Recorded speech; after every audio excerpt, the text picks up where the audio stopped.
Bienvenue sur l'un des plus beaux endroits de la Terre. Alors on va pas hyper bien, le soleil est chelou, mais si je me bouge un peu, on voit pas très bien.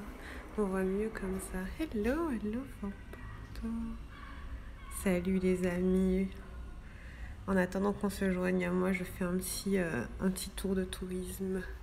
C'est joli, on voit pas très bien avec la lumière du soleil, mais ici on voit mieux. C'est beau, hein? Alors.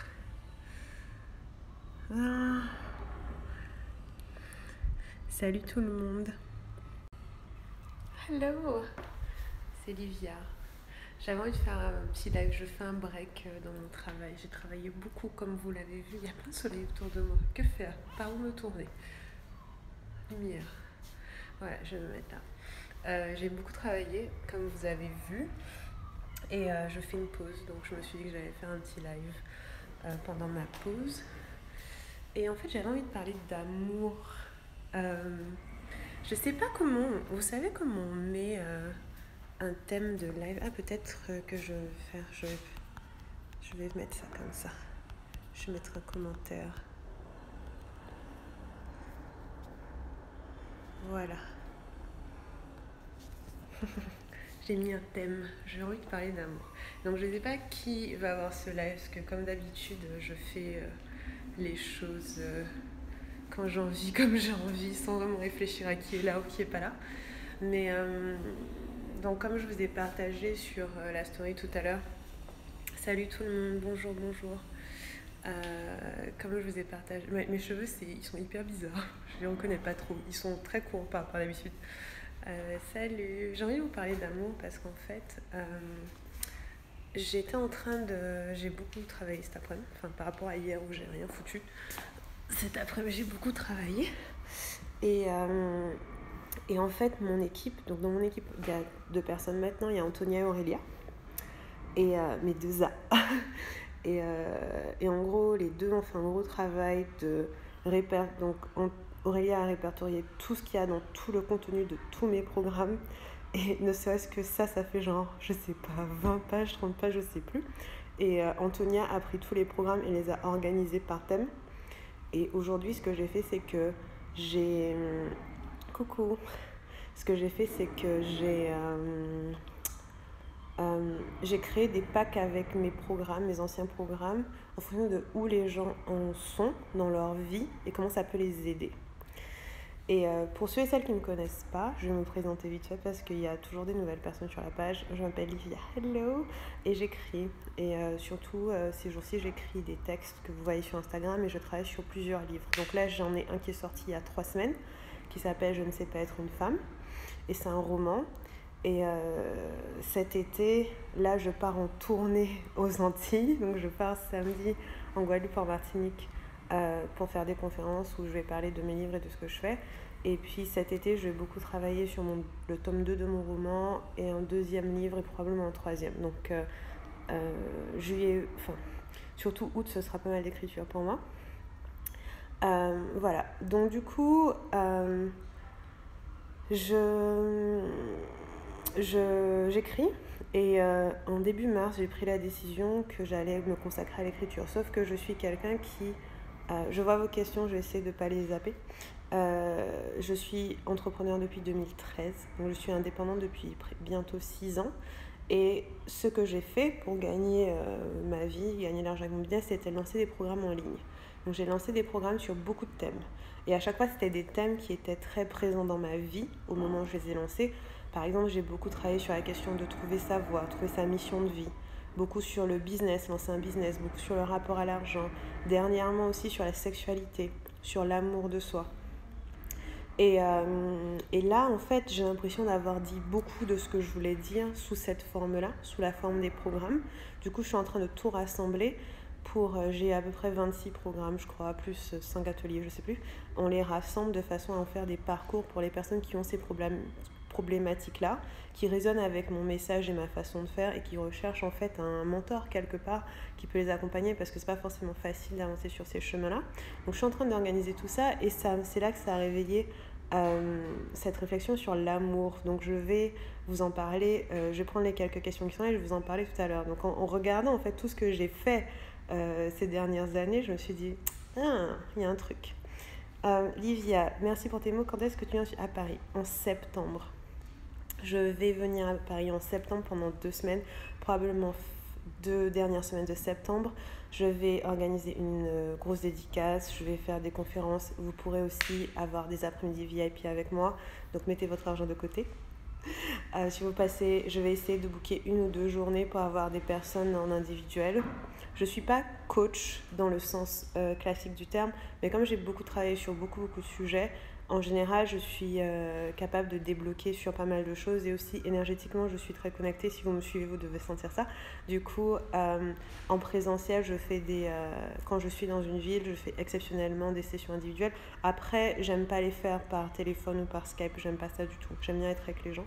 C'est pas que j'aime pas du tout, c'est que j'aime plus. Avant, j'aimais.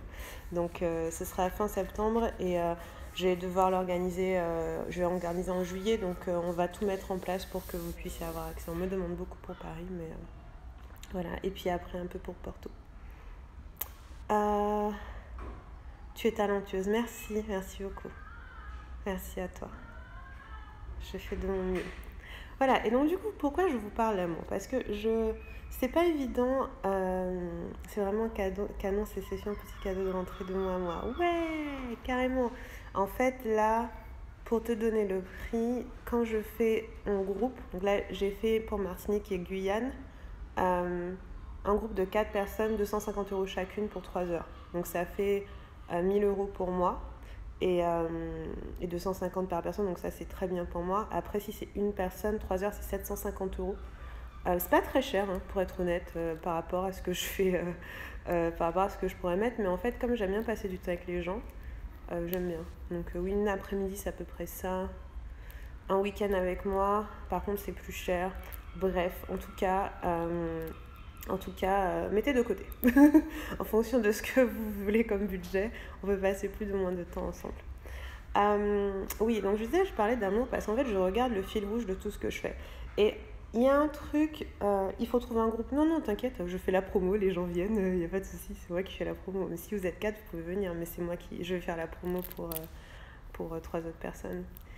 Les petits groupes, j'aime bien. Je préfère en fait être en petit groupe parce que je trouve que les gens entre eux, ils résonnent beaucoup. C'est un moyen d'avoir accès à moi un peu moins cher, mais c'est aussi un moyen d'avoir accès à des gens qui sont intéressés par moi et du coup ont peut-être des vibes similaires aux vôtres, parce que forcément on vibre sur des fréquences assez similaires, donc ça peut être pas mal. J'aime bien les groupes. J'adore quand tu viens un week-end avec moi, c'est plus cher la classe. Non mais c'est normal. Attends, mon temps est hyper précieux, je sais pas si vous réalisez tout ce que je fais en une journée.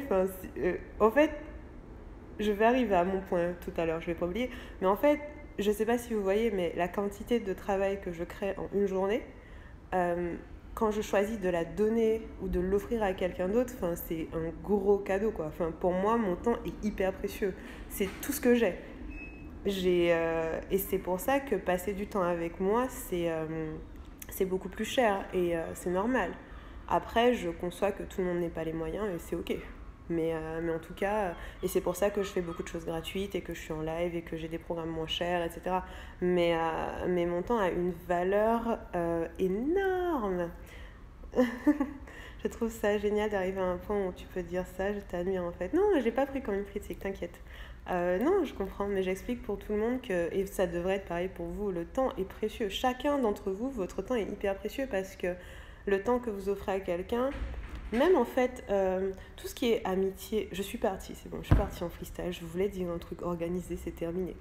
Salut ma Séverine, même tout ce qui est amitié, amour, boulot, etc. En fait, il faut vraiment que vous compreniez que votre temps est hyper précieux. Et je pense que c'est un truc que les gens comprennent pas.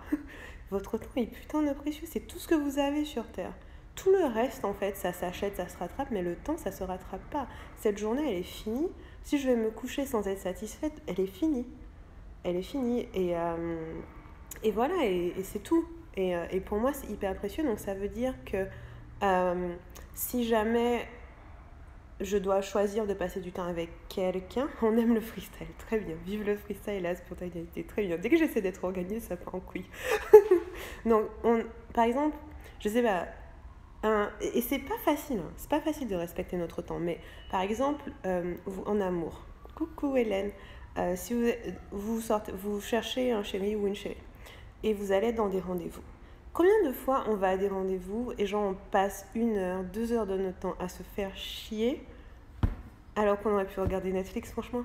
Je veux dire, genre, on passe du temps à nous faire chier et on reste par politesse, entre guillemets, et on sacrifie notre temps comme si on allait pouvoir rattraper ça. On ne peut pas rattraper notre temps. Et après, c'est pas grave, ça nous apprend des choses. Mais ce que je veux dire, c'est qu'il y a plein de situations dans lesquelles on respecte pas notre temps, on respecte pas la valeur que notre temps a. Et on le brade en fait. Donc quand tu vas prendre un verre avec quelqu'un et la personne te saoule et que tu restes, tu perds ton temps. Je déteste perdre mon temps, mon Dieu, vous pouvez pas savoir. Quand tu bosses un boulot, enfin perso moi ça fait, je serai plus jamais salariée de ma vie, c'est probable. Enfin je suis salariée de ma propre société, donc je peux pas dire ça, je ne serai probablement que salariée de ma propre société. Et si je fais un truc genre du matin au soir, j'ai l'impression de perdre mon temps quand je travaillais encore comme consultante à Londres et que de 9h30 à 17h30 je faisais des slides, je savais pas ce que je shootais alors que je pourrais être chez moi à travailler sur un roman ou à développer un truc ou développer un business. C'est une perte de temps, pas possible. Et je pense qu'il faut vraiment comprendre ça. C'est pas évident à comprendre, mais par exemple si vous êtes dans un boulot où ça va pas et que vous gagnez un salaire, disons, décent, je sais pas combien c'est, réfléchissez, peut-être vous gagnez 2 000 € par mois. C'est assez décent en France.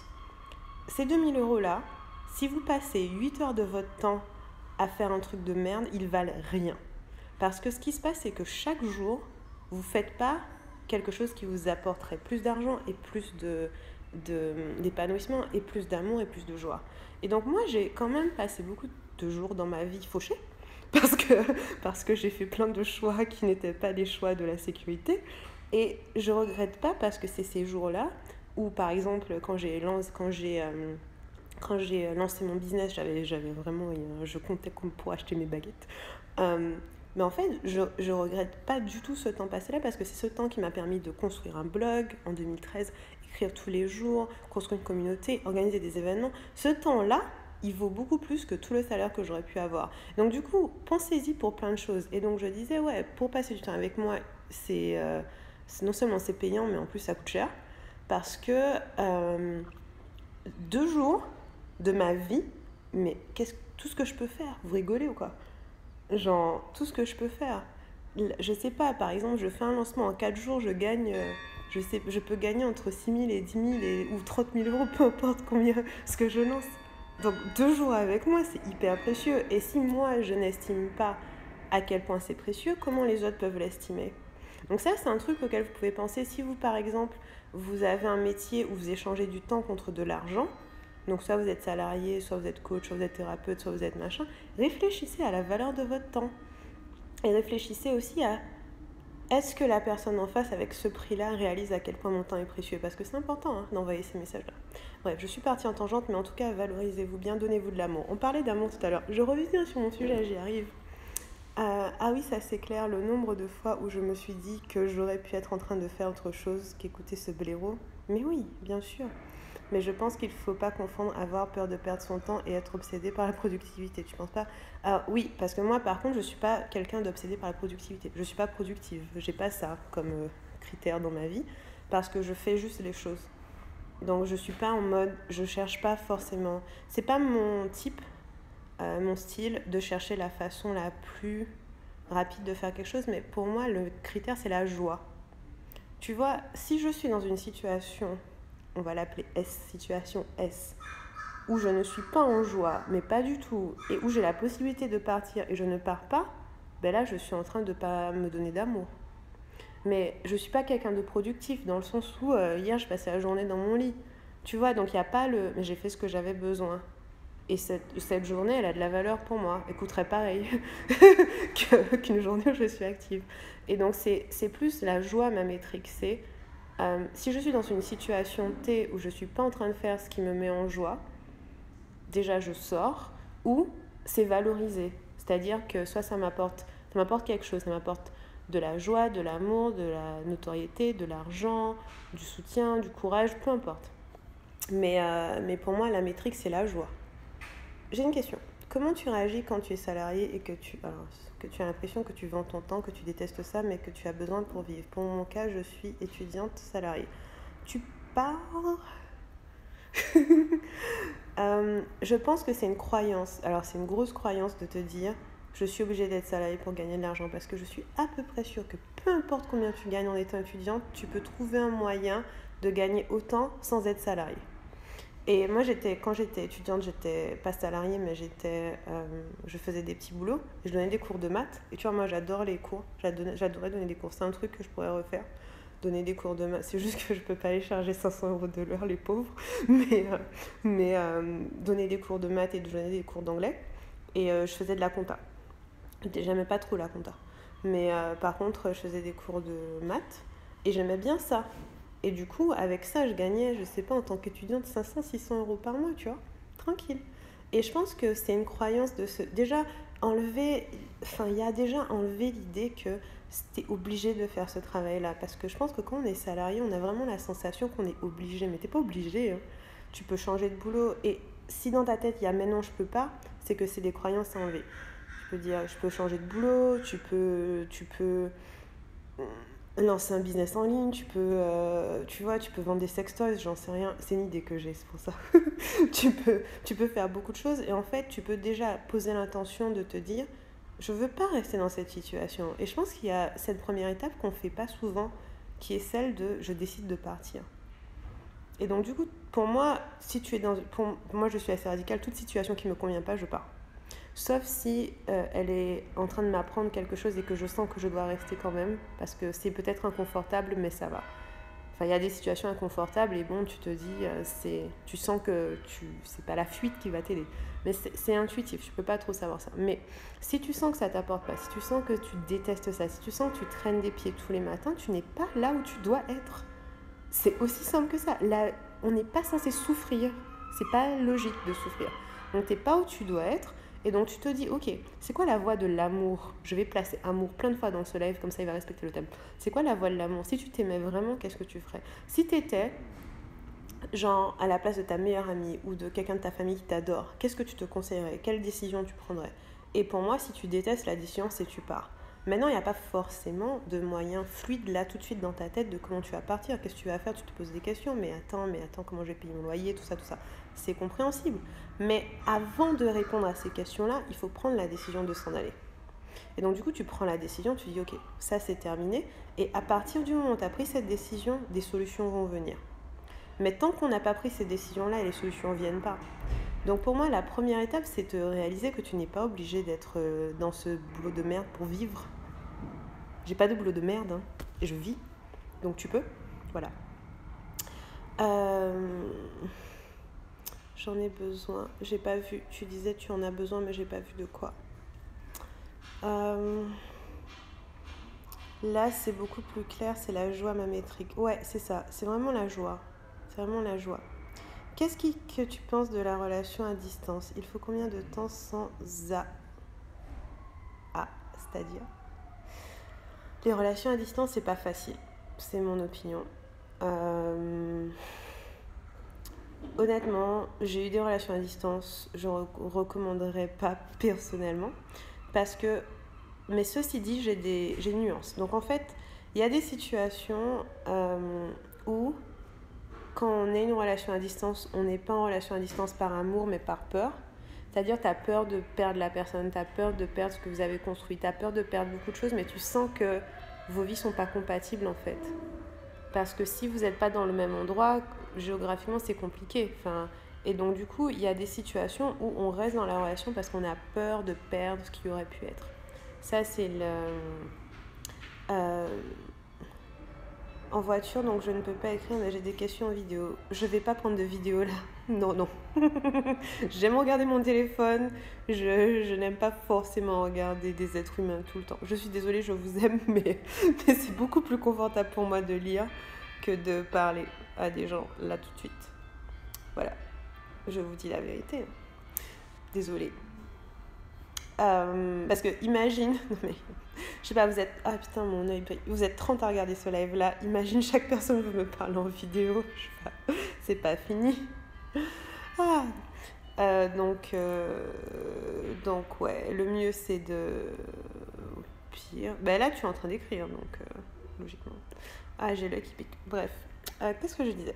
Oui, oh putain je suis en train de mon œil brûle, qu'est-ce qui se passe?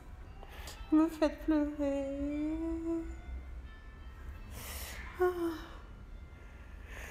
Ça va mieux. Et donc du coup, je disais que dans une relation à distance, tu peux avoir des raisons qui sont des raisons de peur. Mais après, donc j'ai vu des relations à distance qui ne tiennent pas parce que les gens tiennent la relation parce qu'ils ont juste peur de la lâcher, pas parce qu'ils ont envie de rester ensemble, parce qu'ils ont peur de la lâcher. Et j'ai déjà vu l'inverse, c'est-à-dire des relations à distance qui marchent hyper bien, mais en général, il y a des fondations hyper solides. Par exemple, ils ont été ensemble plusieurs années et puis pendant 1 an ou 2, ils sont séparés. Mais les fondations sont solides, les fondations sont là. Donc, au final, chacun est libre de faire ce qu'il a à faire. Et ça a été, pour surtout mes amis, tous mes amis qui ont été dans des longues relations ont eu un moment de relation à distance très long, très éloigné. Et c'était pas facile, mais comme c'était sur des fondations hyper saines et basées sur l'amour et non pas sur la peur, ça a marché hyper bien. C'était pas facile, c'est-à-dire qu'ils étaient tristes, ils se manquaient, ça a réveillé beaucoup de choses, évidemment. Mais par contre, ça n'a pas altéré le cours de leur relation. Donc je dirais que je pense que c'est une question d'amour ou de peur. Est-ce que tu restes dans la relation à distance par amour? Est-ce que tu restes par peur? Et je crois que ça marche mieux quand les fondations du couple sont solides. Parce que honnêtement, si les fondations ne sont pas solides, ça peut tuer un couple. Parce que la proximité aide énormément. Donc voilà, ce seraient mes 2 pistes. Regardez si c'est par amour ou par peur qu'on reste. Et regardez c'est quoi le degré de fragilité de la relation.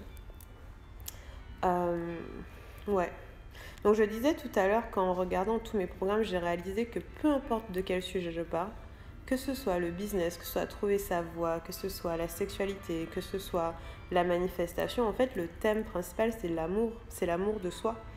Parce que j'ai beau regarder tout ce que je fais, en fait, au final, tout ce que j'ai jamais créé, c'était comment tu peux t'aimer toi et construire une vie qui te respecte, en fait. Parce que quand, par exemple, tu te dis, je veux créer un business, tu te dis... je veux créer un business, mais le business, c'est pas que pour gagner de l'argent et payer tes factures, c'est aussi, en tout cas ma vision, c'est aussi une façon pour toi de t'épanouir, de faire ce que tu as profondément envie de faire et d'être dans l'amour et dans la joie. Quand tu dis je veux attirer l'amour, mais c'est pas pour te sauver, c'est pas parce qu'il te manque quelque chose, c'est souvent un travail de toi-même, travailler sur toi et vibrer avec qui tu es et commencer à t'aimer et t'apprécier. En fait, tout ce que j'ai fait depuis que j'ai lancé mon premier programme date de 2014 et c'était sur trouver une idée d'activité qui a du sens et qui rapporte, des idées à tout casser. C'était de l'amour de soi, c'était toujours de l'amour de soi. Et donc du coup, je réalise que même si j'ai l'impression des fois que je vais dans tous les sens et que si quelqu'un tombe sur ma page, il comprend pas ce que je fais, c'est l'histoire de ma vie depuis des années. En fait, le thème principal, c'est toujours l'amour. Et donc, si vous êtes dans le doute, comme on disait tout à l'heure, posez-vous toujours la question de c'est quoi la voie de l'amour, en fait? C'est quoi le chemin de l'amour? C'est quoi si je m'aime, qu'est-ce que je fais? Si je donne de l'amour à l'autre, qu'est-ce que je fais, etc. Richard, c'est bien de partir de tout... Attends, j'ai raté un truc. Ah oui. C'est bien de parler de tout cela et l'expérience des uns et des autres peuvent faire, pour certaines, régler des situations possiblement complexes. C'est ça. En fait, c'est pas... Ça a l'air complexe, mais c'est en général pas si complexe. J'ai remarqué que quand les gens croient que des choses sont complexes, c'est parce qu'ils ont peur. Mais en général, c'est simple. Hein. C'est juste que t'as peur. Ou pas. Quand t'as pas peur, c'est pas complexe. Mais quand t'as peur, ça devient complexe. La peur, c'est très confus. Alors, rapidement, je suis au feu. Très bien. J'espère... Ne fais pas d'accident, mon Dieu. C'est un truc à finir dans le journal. Et regardez un live d'Olivia sur Instagram. Ah, je voulais que tu nous dises, que tu échanges avec nous sur comment tu as pu changer ton paradigme et que tu as appris à aimer l'amour et la liberté et surtout de te libérer de l'image de l'amour de soi qu'on nous inculque et qui nous emprisonne. Alors, je vais essayer de répondre large alors. C'était pas facile, hein. Je peux pas dire que...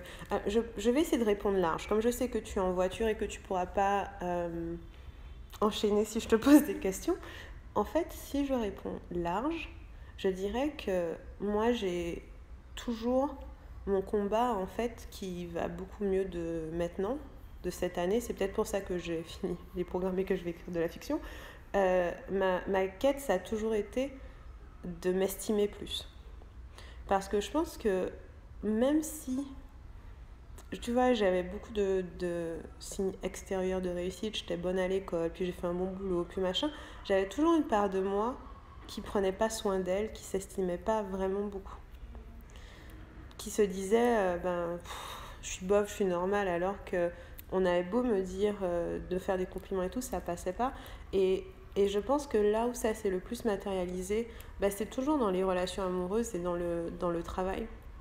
Par exemple, quand j'étais étudiante ou même salariée, au début, je n'étais pas timide, mais quand même assez réservée. J'osais pas parler, j'osais pas dire ce que j'avais envie de dire.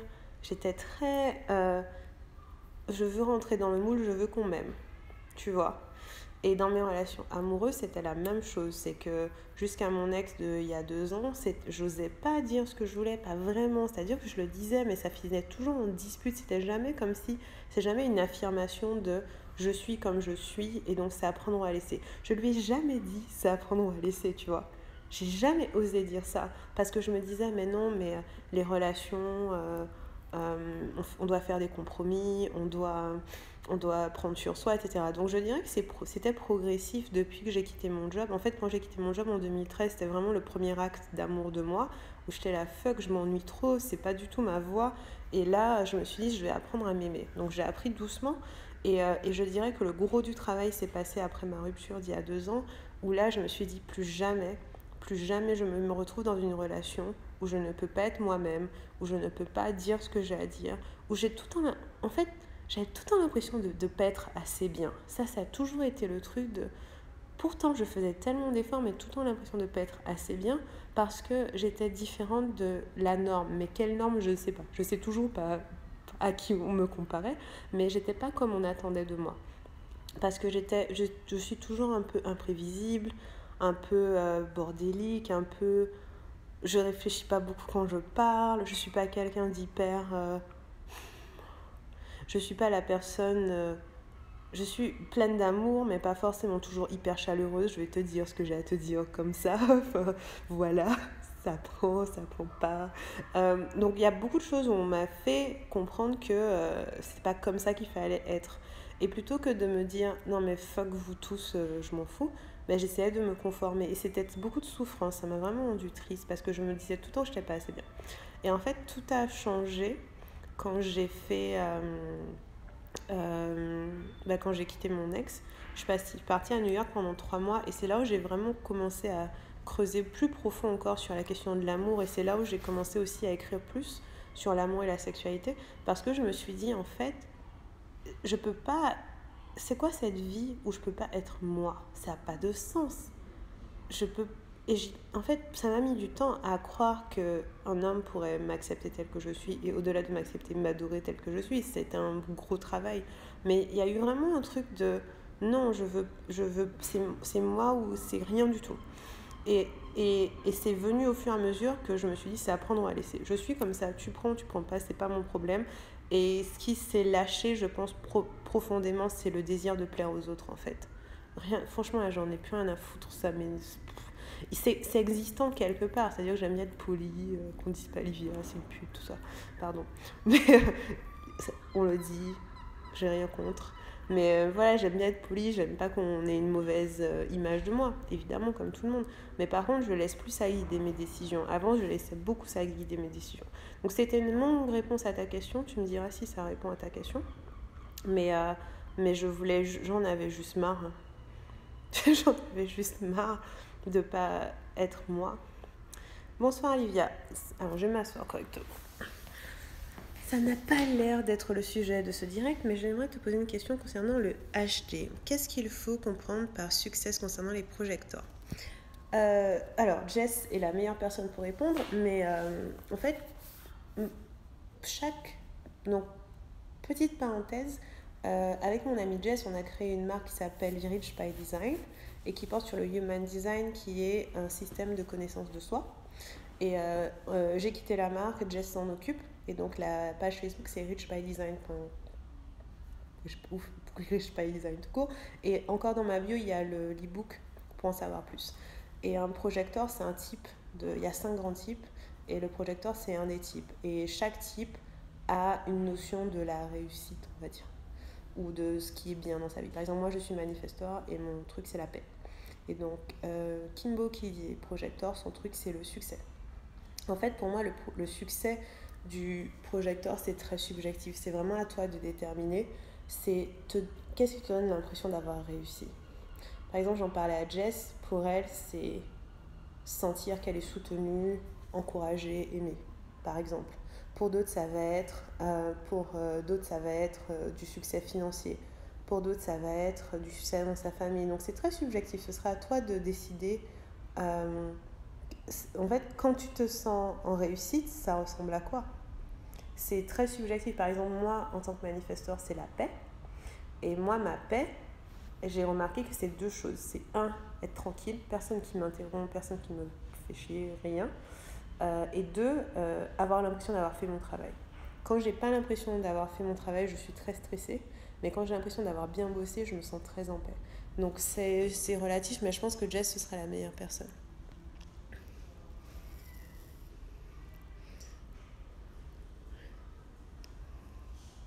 Et donc, c'est pas forcément la notoriété, non, le succès. C'est pas forcément la notoriété. Ça, c'est une façon de croire. Ça dépend si c'est important pour toi. Mais c'est la réussite. C'est le fait de se dire j'ai réussi. Mais ça ressemble à quoi? Ça, c'est à chacun. Coucou, je quitte une relation avec un pervers narcissique. Oh là là. J'ai compris que je le fais par amour pour moi. Par contre, je réalise que j'ai vraiment peur, j'imagine, de vivre en fait une relation saine. Honnêtement, mon premier conseil, ce serait de te faire suivre par une thérapeute, parce que moi, ça m'a beaucoup aidé. Et de pas te dire que tu vas... En fait, être en une relation avec un pervers narcissique ou un manipulateur ou quoi, ça va jouer dans tellement de choses inconscientes, tu peux même pas savoir en fait. Ça va jouer dans ton estime de toi. Il y a une raison pour laquelle il est venu dans ta vie. Et c'est probablement parce qu'il y avait une faille quelque part. Pas dans le mauvais sens, mais il y avait un truc, une brèche dans laquelle il est rentré. Ça, c'est la façon dont j'ai vécu ma dernière relation, qui n'était pas pervers narcissique, mais on avait tous les deux beaucoup de trucs à régler. Et je dirais se faire accompagner. Ce serait ma première recommandation.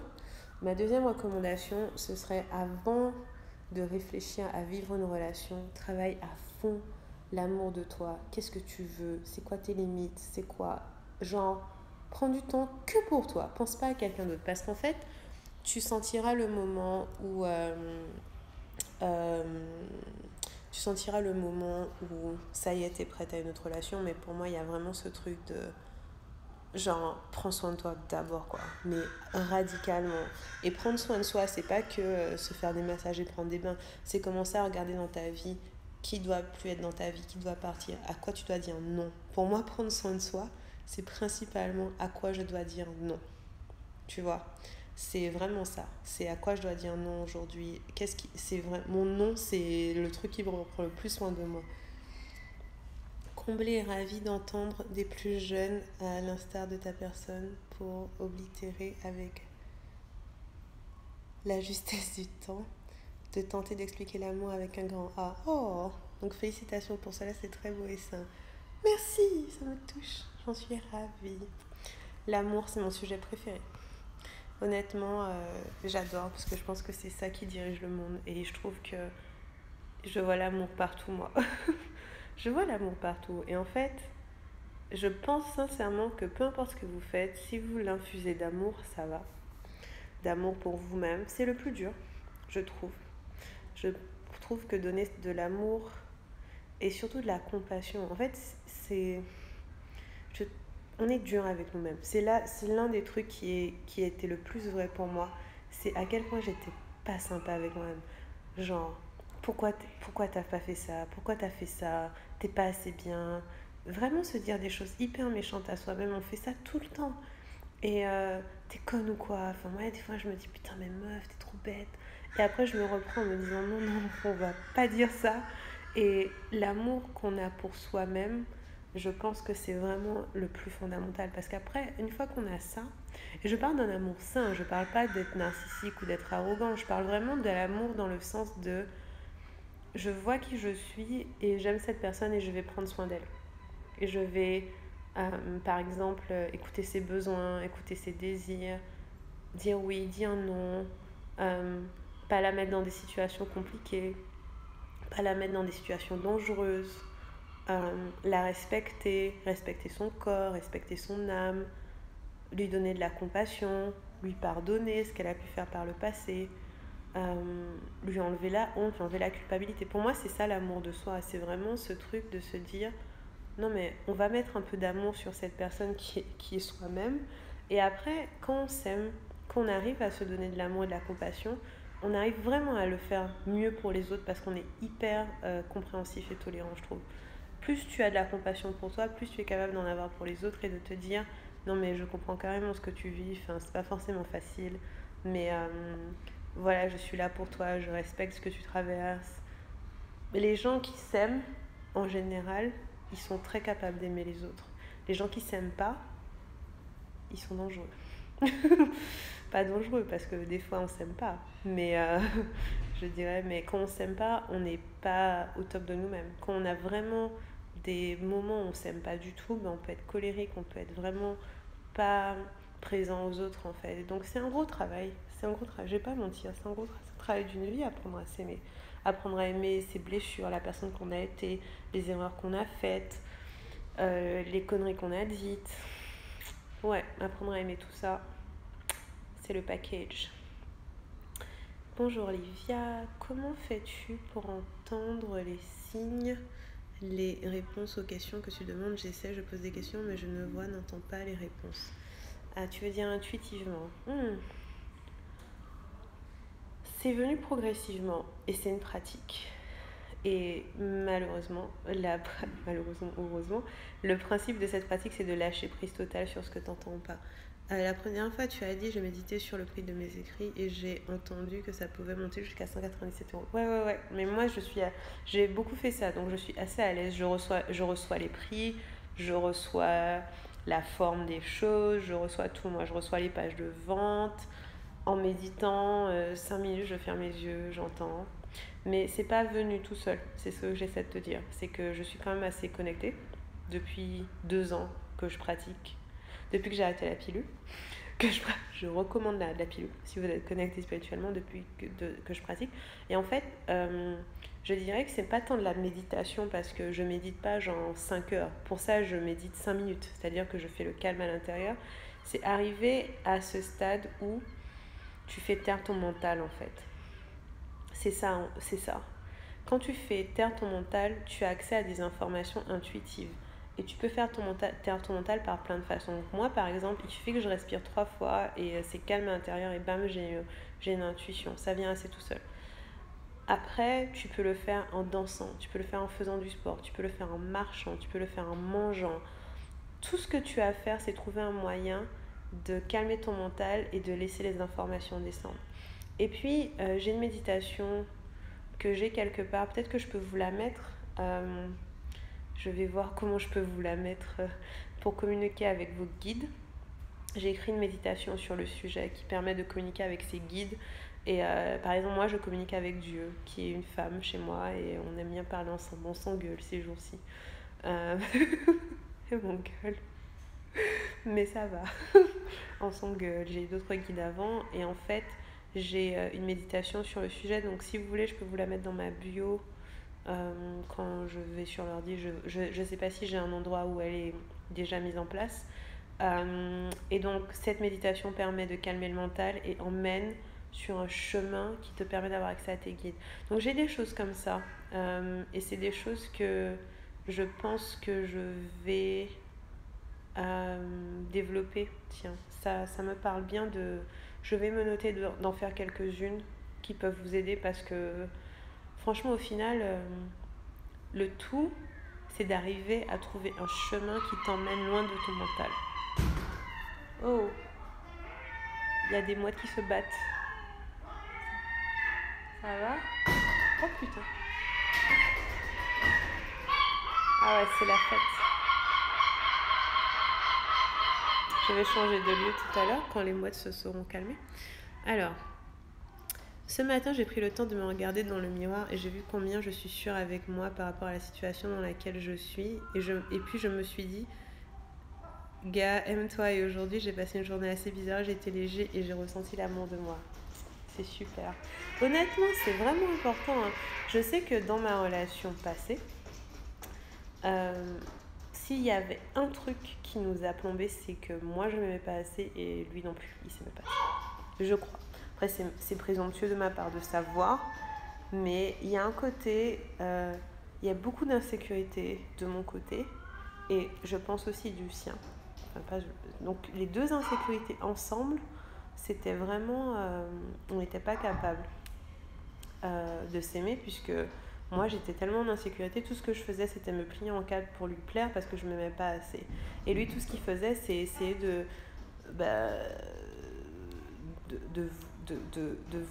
d'avoir des preuves que moi je l'aimais. C'était vraiment pas facile.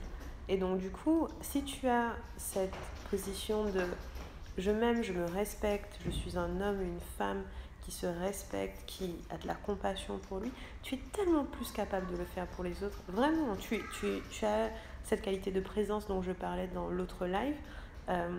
Dans un des programmes que j'explique que le principe féminin et le principe masculin ont ça en commun.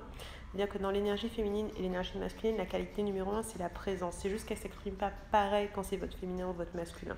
C'est pas tout à fait, vibratoirement, c'est pas tout à fait pareil. Mais par exemple, votre féminin en vous a une présence qui est plutôt chaleureuse, qui est plutôt enveloppante.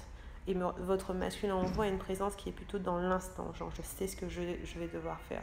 Et en fait, cette qualité de présence, elle est beaucoup plus favorisée quand on a l'amour de nous-mêmes en fait. Quand on est là, non mais je soigne les blessures, je soigne ce qui se passe, je regarde ce qui se passe, qu'on travaille sur ça. Oulala, je me sens pas bien parce que je constate que j'ai rien compris, parce que j'ai plus l'impression d'avoir de l'amour pour moi et moins je tolère la présence des personnes qui ne respectent pas. Bah c'est normal. Parce qu'en fait, par contre, ce qui va se passer, c'est que plus tu t'aimes, plus tu vas trier ton entourage. Dans un premier temps, c'est ce qui va se passer. Plus tu t'aimes, plus tu vas pas tout de suite aimer tout le monde. C'est-à-dire que plus tu t'aimes, plus ce qui va se passer, c'est que tu vas faire un tri. Et je distingue en fait le fait d'aimer son prochain et le fait de passer du temps avec. C'est pas parce que tu es capable d'avoir de l'amour pour d'autres êtres humains que ça veut dire qu'ils peuvent être dans ton environnement. Par exemple, je sais pas, j'ai des amis qui sont plus mes amis et aujourd'hui je peux dire j'ai de l'amour pour ces personnes, mais par contre je les veux pas dans ma vie. On n'est pas compatibles. Et ça aussi c'est un autre sujet, mais l'amour et la compatibilité c'est pas pareil. Donc c'est possible que plus tu t'aimes, plus tu réalises qu'il y a des personnes qui ne vibrent pas sur toi, il faut qu'elles s'éloignent. Après, tu es capable d'avoir de l'amour dans un sens plus large, dans le sens de j'arrive à comprendre là où t'en es, j'arrive à avoir de la compassion pour toi, j'arrive à faire tout ça, mais ça, c'est une espèce d'amour universel, mais l'amour romantique ou l'amour familial ou filial, qu'on peut ressentir pour la famille ou les amis, ça, c'est différent encore. Parce que ça requiert une espèce de compatibilité aussi. Donc ça m'étonne pas tant que ça que plus tu t'aimes, plus en fait tu as du mal avec des gens. Donc ok, je vais vous mettre la méditation pour les guides. Mon Dieu, j'espère que je n'ai pas oublié. Je vais voir où je vais la mettre. Je vous la mettrai dans la story. Et voilà, donc je voulais vous parler d'amour. C'est vraiment le fil rouge de ma vie. Hein. J'ai beau avoir l'impression que je vais dans tous les sens, en fait, c'est vraiment toujours ça. C'est toujours ça. Et je pense que pour beaucoup d'entre nous, c'est ça sous d'autres formes. C'est toujours pour... Par exemple, je sais pas, dans mon carnet, je sais pas si vous avez vu, il y a 3-4 stories, je disais, moi, je veux que tout le monde trouve l'amour. Ou sente... Qu'est-ce que... Oui, je veux que tout le monde trouve l'amour. Et en fait, le truc, c'est que tout le monde peut trouver l'amour parce qu'on le trouve à l'intérieur d'abord.